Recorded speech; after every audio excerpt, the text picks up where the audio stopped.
So it's no secret at the moment that Richmond fans have been extremely vocal on Facebook, Instagram, Twitter, X, video thing, whatever they call that that website these days, that they are really invested in the 2025 AFL draft. Again, every Richmond fan, I think, has been invested and commenting their thoughts and opinions on who they want to see the Tigers draft, what positions they want to see the Tigers target, what trades they want the Tigers to do, all of the above. Again, one of the biggest Richmond fan pages by the name of Tiger Faithful has also been very public on who they want the Tigers to, of course, draft in 2025. And one thing they've actually been very vocal on is a positional need that they believe, and I think most Richmond fans believe, needs to be targeted. Again, one of the big things that's being said online is that Richmond really need a small forward because,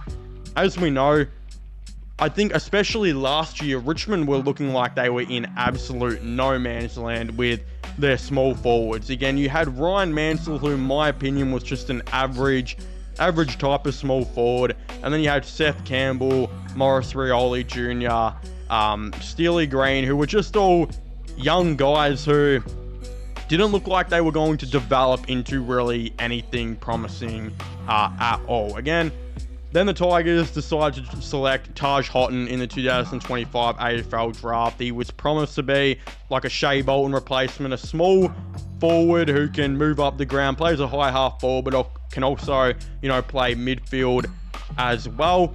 Again, the Tigers got that, and it looked like they were at least moving towards the right direction. But going into now the end of 2025, it's kind of weird how things have switched up, because now I would say Maurice Rioli Jr., I definitely, in my opinion, I don't really think he's going to be a part of Richmond's future. Ryan Mansell had his first good game against Geelong, probably for the whole year. Again, I've been very vocal on the channel. I'm not the biggest Ryan Mansell fan. I think he's actually been pretty bad this year, whether it's his fault or not, because Richmond don't really have many key forwards to bring it down to him that are, good as well. Again, Steely Green looks average. He's, I guess, still developing. Taj Houghton, we're kind of yet to see. Again, there's still a big call out there by Richmond fans to, of course, select a small forward. Again, Tiger Faithful, the page I was talking about earlier, they actually made this post which says Doveston, or Doveston, which I'm going to be calling him for this video, why it's time to invest in a small forward. Again, it goes on to say, Hawthorn, Adelaide and North Melbourne have all been involved in rebuilds in the last few years. 2 of them have smashed it out of the park, 1 hasn't. 2 are among the highest scoring offenses in the league, 1 is towards the bottom. Adelaide and Hawthorn both invested heavily into their small forward line groups in the last few years. Hawthorn drafted Nick Watson at pick 5 and recruited Jack Ginnivan. Adelaide drafted Rochelle at pick 6 and recruited Isaac Rankin for another top 5 pick. Both the Hawks and Crows have some of the most dangerous forward lines in the AFL. Their smalls kick goals and lay elite pressure. We need some of that.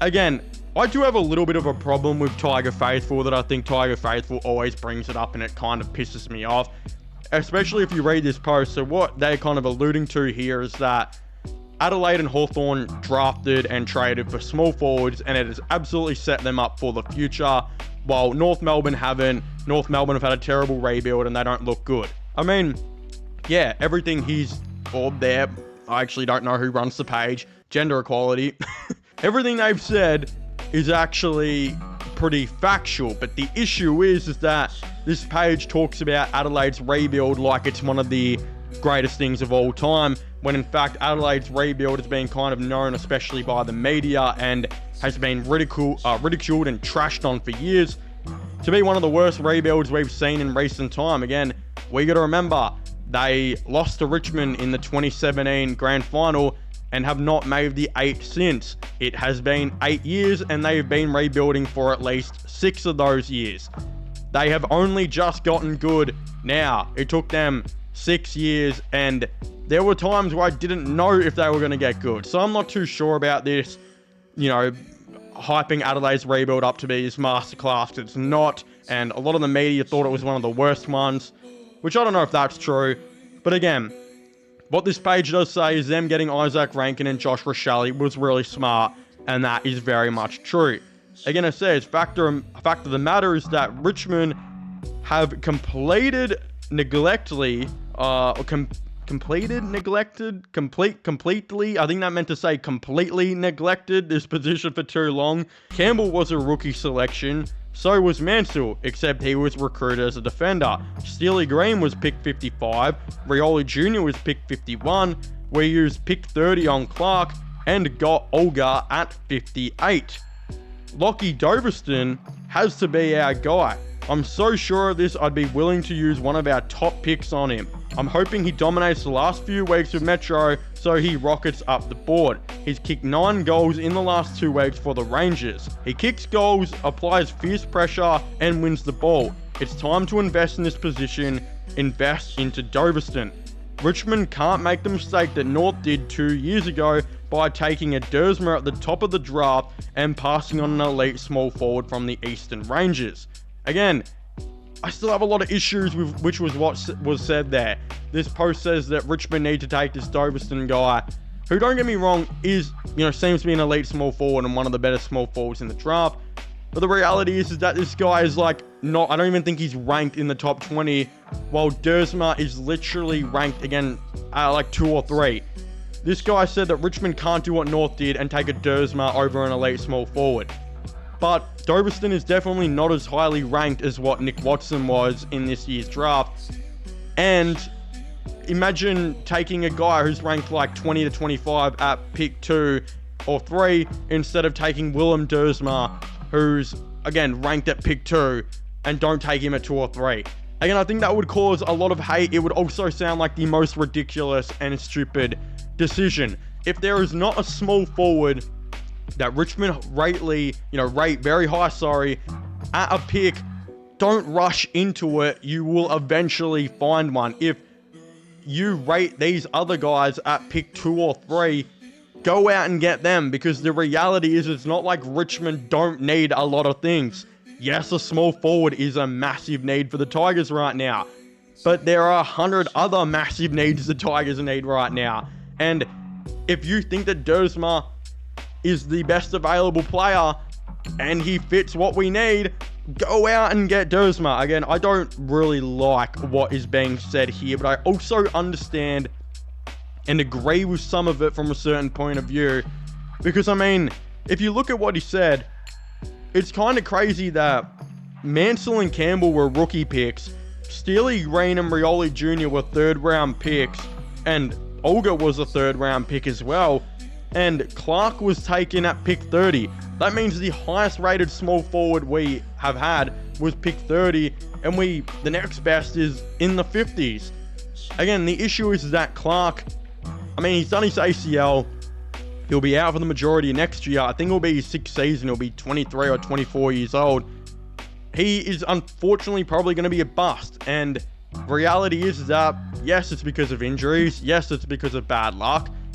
But he's probably not going to be on the team for much longer. And I could be very wrong with that, and I hope I'm very wrong for that. But the reality is he's probably not going to be on the team past 2027.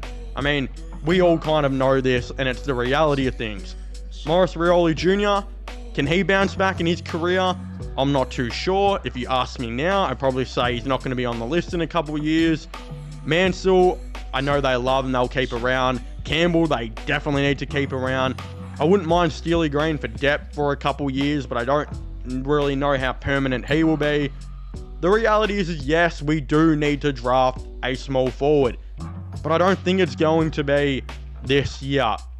I think they will focus on 2 and 3 to get the best players available, which happen to be, looks like, positional needs.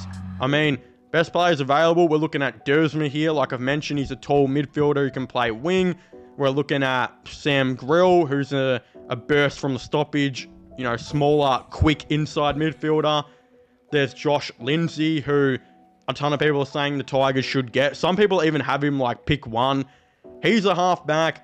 Richmond probably don't need a halfback as much, but the reality is that if they think he's best available, and I still think we probably need a smaller halfback anyway, I would honestly go with him. None of our players have the kicking ability I think that he has, so I wouldn't even be mad at that. I wouldn't be mad at anything. I just want them to go best available, really. And yeah, I don't know. I don't know if we're in a position to nitpick. And yeah, I definitely don't think we are. I think we'll probably take a small forward next year. All the reality is, I mean, Richmond can do what all these other teams have done and wait for a small forward to come up in the trade market. Hawthorn got Jack Ginnivan. They basically got him for free. Adelaide got Isaac Rankin. I'm sure, right, in a year or two or something like that, I'm pretty confident that there will be a small forward who will probably become available that Richmond will and should 100% just go balls to the wall, I should say, to try and get. I mean, I don't know who it's going to be. I'm not going to guess who it's going to be. But if Richmond in a couple years had a forward line that had Taj Houghton in it, Seth Campbell in it, and whoever else they maybe trade for, I mean, yeah, that would make a lot of sense. And I think that would be a really good idea if, you're the Richmond Football Club. So again, there's a ton of different things the Tigers can do here. I like a lot of what I've read in this article. I also don't like a lot of what I've read. But again, that's why we do all this. We all have our different opinions, and we're all, I'm guessing, most of us are Richmond fans who are watching this to talk about it and kind of analyze it. So again, I'd love to hear all of your thoughts and opinions on this in the comment section down below. Should Richmond look to draft the small forward this year? Should they rush into it? What is it going to be? Should they try and trade for one even this year, or should they wait for next year? What's it going to be? I'd very much like to know your thoughts and opinions down below. Subscribe to my sports channel, which is this one, my gaming channel, and my, which is my movie channel as well. And my Instagram will be linked down below. But yeah, as I was saying, please make sure to leave a like, subscribe, and comment. And I'll see you guys next time. Goodbye.